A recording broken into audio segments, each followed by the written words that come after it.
We recommend Vaultec Wi-Fi safes to always be plugged in for the best performance. However, if a power source is not easily accessible, the safe can still operate for several months using the included rechargeable battery in low power mode. When your safe is unplugged and running on battery power, the safe will automatically enable low power mode. This allows the safe to sleep and manage power more efficiently to preserve battery life. In low power mode, the safe will sleep when no activity is detected for a few seconds. The safe wakes up immediately if there is a low battery, door opened, proximity sensor turned on, keypad or fingerprint scanner touched. When sleeping, the app and online dashboard will display if the safe is using low power mode and list the safe status as sleep.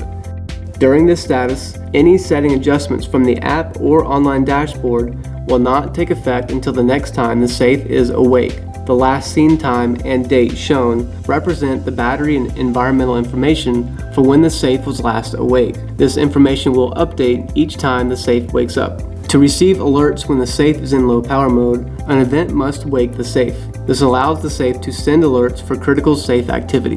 Due to the safe sleeping, low power mode cannot alert you if the safe is offline due to any network issues.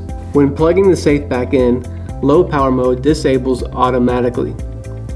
You can run on battery power and disable low power mode if preferred. Press and hold the 4-key and program button together until the keypad flashes green to confirm it's been disabled. With low power mode disabled, the safe is constantly online and uses significant battery power. Closely monitor your battery and recharge when alerted.